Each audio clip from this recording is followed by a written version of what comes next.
የመን ውስጥ ዘማር የተባለ ቦታ ላይ አንድ መስጂድ ውስጥ የተከሰተ ክስተት ነው ይላል። ይህ ክስተት እዚያው መስጂድ ውስጥ ሰፈል አወል ላይ የመጀመሪያው ሰፍ ላይ ቆሞ ሲሰግድ የነበረ አንድ ሰጋጅ ነው የሚያስተላልፍልን። እናም ይህ ሰው እንዲህ ይለናል። አንድ ሰው ይሞትና ተሰግዶበት ተቀበረ። አላህ ይማረው አትሉም? ከዛ ከኢሻ ሰላት በኋላ ጀናዛ መሸከሚያውን ሊመልሱት ይዘውት ወደ መስጂድ ሲመጡ ሰዓቱ ሄዶ ስለነበር መስጂዱ ተዘግቷል።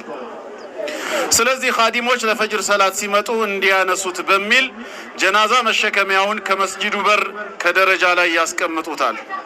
ነገር ግን ሌሊት 9 ሰዓት ተኩል አካባቢ አንድ ሰውዬ ወደ መስጂዱ ሲመጣ መስጂዱ ዝግ ሆኖና በረንዳው ተከፍቶ አገኘው። የተወሰነ ቢጠብቅም መስጂዱን የሚከፍትለት ሰው አጣ። ብርዱ በጣም ሲበረታበት ዞር ብሎ ሲያይ ጀናዛ መሸከሚያውን ካጠገቡ አገኘው። በውስጡም ብልድ ልብስ ነገር አለ።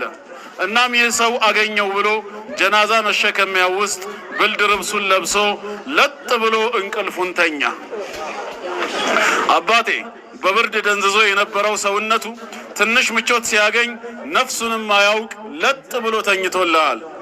ትንሽ እንደቆየ የመስጂዱ ኻዲም መጥቶ መስጂዱን ሊከፍት ሲል በረንዳ ላይ ከጀናዛ መሸከሚያው ላይ የተኛ አንድ ሰውዬ ይመለከታል።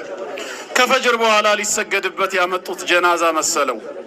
ከኋላውም ሌሎች ሰዎች መጥቶ ግማሹ ሽንት ቤት ሌላው ውዱእ ሊያደርግ ይሄዳሉ።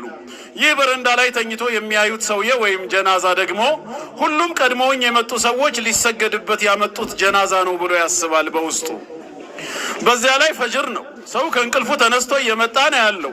ገና በደንብ ያልነቃ ህዝብ ነው። ሊሰገድበት የመጣ ጀናዛ ይሆናል በማለት ተጋግዘው ወደ መስጂድ ኢማሙ ጋር ወደ ሚህራብ አስገቡት። ብርድ የቀጠቀጠው ሰውዬ ሲሸከሙት አያውቅ ተኝቷል። ሰዎቹም የማን ይሁን ብለው አይጠይቁ፣ ገና ከእንቅልፋቸው በደንብ አልነቁም። እናም ተሸክመው መስጊድ ውስጥ አስገቡት። ፈጅር አዛን ብሎ ለመስገድ ወደ 50 የሚሆኑ ሰዎች ተሰበሰቡ።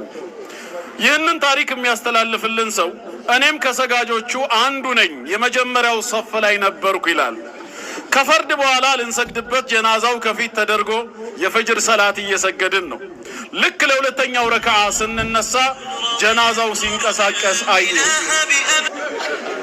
ጀናዛው ሲንቀሳቀስ አየው። እንዴ አይኔ ነው ወይስ ምንድነው ብዬ አይኔን አበስኩ። ጨፍኜም ገለጥኩ። መንቀሳቀሱን ግን አልተወም። በቃ እንቅልፍ አለቀቀኝም ይሆናል ብዬ አሰብኩ። ነገር ግን ጀናዛ መሸከሚያው በደንብ መንቀሳቀስ ጀመረ።